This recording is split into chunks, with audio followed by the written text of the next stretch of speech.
Today, one can say that we live in a world where there are empowering individuals that have compassion and consideration for all humanity. However, it can also be argued deeply that today's society is also the deadliest time of humanity. Grasping on that second theory, one can go on to elaborate that violence has reared its ugly head in homes across the planet, and some of the most devastating violence is stemming from the environment of war.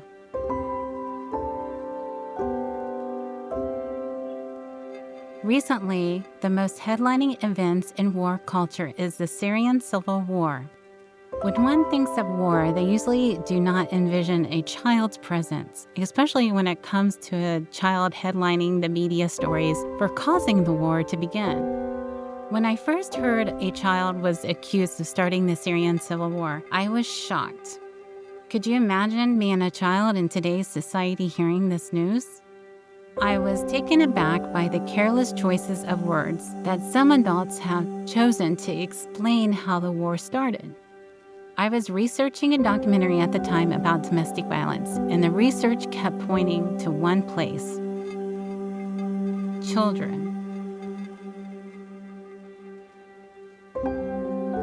Experts were not accusing children of causing violence, but they spoke of the devastating impact violence has on children. The research shows that children who witness violence are more likely to deal with anxiety, depression, hopelessness, grief, resentment, anger, and fear.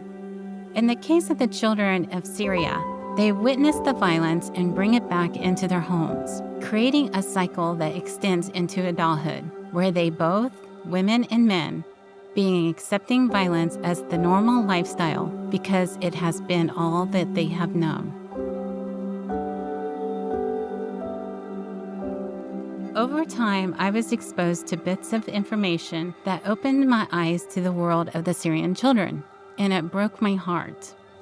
I witnessed on social media images of two little girls covered in dust, crying and begging for the bombing to stop. That is when I decided that enough was enough. I can no longer stand back and watch. I had to act. I reached out not only to media groups, but to the people who were in the battlefield with those children.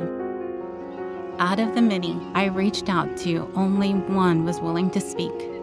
Walid Abu Rashid, a Syrian actor, responded to my efforts.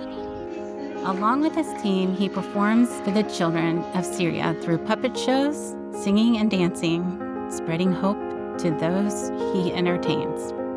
Walid is receiving world attention on his mission to these children.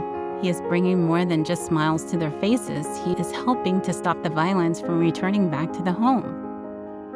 Walid, through his efforts of giving children alternatives to expressing their anger and fear through the power of music and arts, is planting seeds of hope, love, and faith.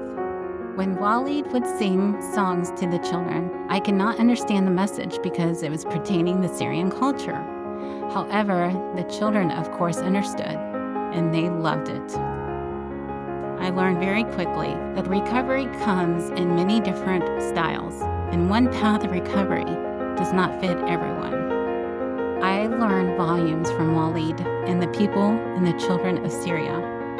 Although we are very different, we still have something in common, and that's the love for the Syrian children. I will always honor Walid and his team for choosing love and compassion and for helping to break the cycle of violence before it can begin.